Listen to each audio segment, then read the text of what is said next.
پاکستان تحریک انصاف کے سرگرم کارکن کے طور پہ ابھرے۔ ان کا تعلق ایک کسان گھرانے سے ہے اور یہ اصل میں غیر سیاسی ہیں، ان کے گھرانے میں کوئی بھی سیاست میں نہیں ہے۔ عمران خان کی محبت اور حقیقی آزادی کے سپاہی بننے کے جو ان کی داستان ہے ان میں کئی قربانیاں ہیں۔ انہوں نے عمران خان کا ساتھ دینے کی پاداش میں جرم اور ناحق جیل کی صحبتیں برداشت کی۔ 2022 کے جنرل الیکشن کی کمپین کے دوران ان کے اوپر خود کش حملہ کرنے کی کوشش بھی کی گئی، جن میں ان کے کئی ساتھی بھی شہید ہوئے، لیکن اللہ کے فضل و کرم سے یہ محفوظ رہے۔ عمران خان کی طرح یہ بھی آخری بال تک ڈٹے رہنے کے عزم میں ہیں اور یہ کہتے ہیں کہ ہمارے نوجوان لیڈر ہیں جو آج کل اپنی نڈر طبیعت اور دبنگ بیان بازی کی وجہ سے سوشل میڈیا پہ بلوچستان کے مراد سعید کے نام سے جانے جا رہے ہیں۔ ہم سب کی تالیوں میں ویلکم کرنا چاہوں گی صدام ترین صاحب کو۔ Thank you, over to you. السلام علیکم۔ سب سے پہلے تو میں اپنی social media team Pakistan Tehreek Insaf کی میں ان کا بہت مشکور ہوں کہ آج آپ لوگوں نے ایک پروکار طریقے سے سیمینار کا انعقاد کیا، اور سوشل میڈیا کے جتنے بھی ہمارے صارفین ہیں ان سے ہم مختصراً چیدہ اپنے خیالات کا اظہار کرنا چاہ رہے ہیں، کیونکہ وقت بہت مختصر ہے۔ کہ دیکھیں آپ کے ملک میں جو حالات اور جو معاملات اس وقت چل رہے ہیں،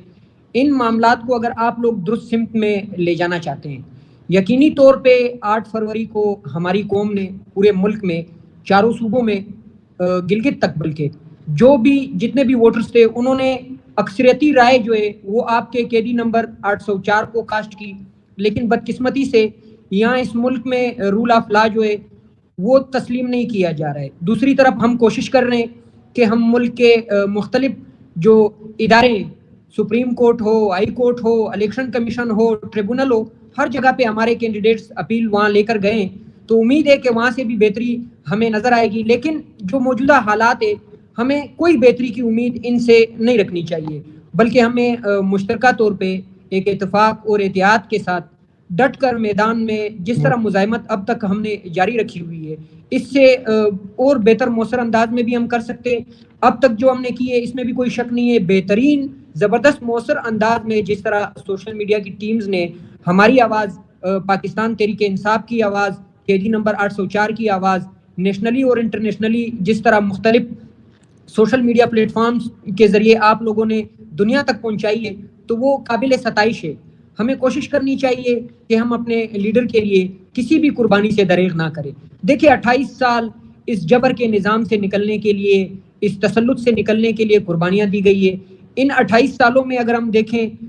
عمران خان کی ذات کو اگر صرف ہم دیکھیں، باقی پاکستان تحریک انصاف کو آپ علیحدہ رکھیں، تو ان 28 سالوں میں انہوں نے اپنے فیملی کی قربانی دی، انہوں نے مختلف ادوار میں جیل جا کے قربانی دی، انہوں نے گولیاں برداشت کی، اور آج بھی وہ جیل میں بیٹھے ہوئے ہیں۔ 200 سے 250 جو کیسز ہیں وہ ان کو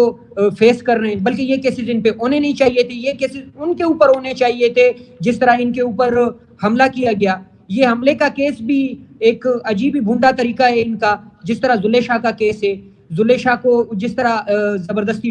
ٹارچر کر کے ہمارے اداروں نے قتل کیا، اور اس طرح کے مختلف کیسز جو ہے وہ دراصل ان لوگوں پہ بننے چاہیے جنہوں نے اس ملک کے اداروں کو اور اس ملک کے قانون کو اپنے طاقت کے نشے میں غلط استعمال کیا، جس کا نتیجہ کیا نکلا ہے۔ صرف ان 2 سالوں کو ہم اپنی جگہ پہ رکھے، 75 سالوں سے اگر ان طرح کے فیصلوں کو ہم جانچیں، ہمیں آخر میں دی اینڈ کیا نتیجہ ملا ہے؟ ہماری عدلیہ جو ہے آج دنیا پہ 129ویں نمبر پہ۔ اس کی وجہ کیا ہے؟ اس کے پیچھے تو محرکات ہے، محرکات وہی ہے جو آپ کے آلریڈی اس وقت جو موجودہ سٹنگ 6 ججز ہے ہائی کورٹ کے، انہوں نے جس طرح اپنے خط میں لکھا ہوا ہے سپریم جوڈیشل کونسل جو ہے ہماری، کہ ہمارے ساتھ کیا چل رہا ہے۔ تو یہ سوچنے کا مقام ہے، اگر آپ کے ملک میں سٹنگ ججز جو اسلام آباد ہائی کورٹ سے تعلق رکھتے ہیں، اگر ان کے ساتھ اس قسم کا رویہ اس وقت ہو رہا ہے، تو آپ سوچیں اس ملک میں عام انسان کے ساتھ کیا ہو رہا ہوگا، اس ملک میں جو مڈل کلاس طبقہ ہے وہ کس طرح پس رہا ہوگا، اور سول سوسائٹی کے ساتھ کیا ہو رہا ہے۔ تو اگر ہم ان حالات سے اور نکلنا چاہتے ہیں، ان معاملات سے نکلنا چاہتے ہیں، تو ہم قانون کے ذریعے تو نہیں نکل سک رہے ہیں۔ وہ اس وجہ سے 8 تاریخ کو تو قوم نے فیصلہ کر لیا کہ ہم نے اس جبر کے نظام کو، اس ظلم کے نظام کو قطعی طور پہ تسلیم نہیں کرنا ہے۔